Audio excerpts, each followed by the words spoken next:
यह किस्सा कुरान की सूरह कलम 68-17-33 में बयान हुआ है। पुराने जमाने में एक अमीर मगर नेकदिल इंसान रहता था। अल्लाह ने उसे एक खूबसूरत और फायदेमंद बाग दिया था जिसमें हर साल खूब फल और फसलें उगती थीं। वह शख्स अल्लाह से बहुत डरने वाला और सच्चा मोमिन था।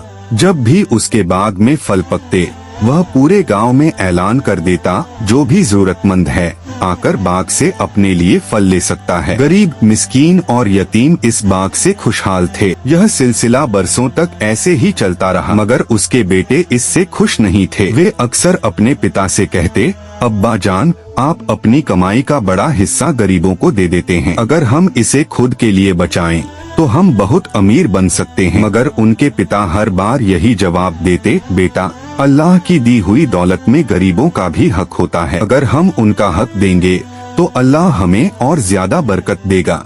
जब वह नेक पिता दुनिया से चला गया तो उसके बेटों ने बाग की देखभाल संभाल ली, मगर उन्होंने अपने पिता की अच्छी आदतें छोड़ दी और आपस में कहने लगे, अब कोई गरीब हमारे बाग से फल नहीं तोड़ेगा, हमें अपना पूरा माल बचाना चाहिए। उन्होंने एक चालाकी भरी योजना बनाई, सुबह होने से पहले ही हम बाग में जाकर सारे फल तोड़ लेंगे ताकि कोई फकीर आकर मांग न सके। मगर उन्होंने अल्लाह का नाम इंशाअल्लाह नहीं लिया और अल्लाह की ताकत को भूल गए। अब यह लोग रात में गहरी नींद में थे।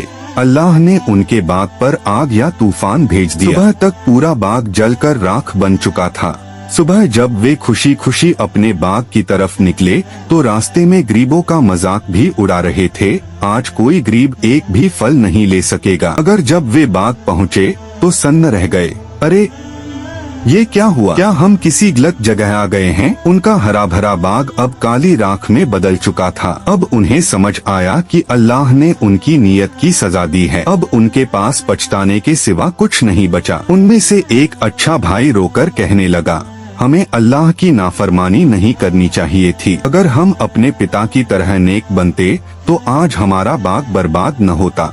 मगर अब कुछ भी नहीं बदला जा सकता था। अल्लाह ने उन्हें उनकी लालच और बेईमानी की सजा दी थी। इस कहानी से हमें ये सीखने को मिलता है कि एक, अल्लाह की दी हुई नेमतों का शुक्र अदा करना चाहिए। दो, गरीबों का हक मारने वाला इंसान अल्लाह की सजा से नहीं बच सकता।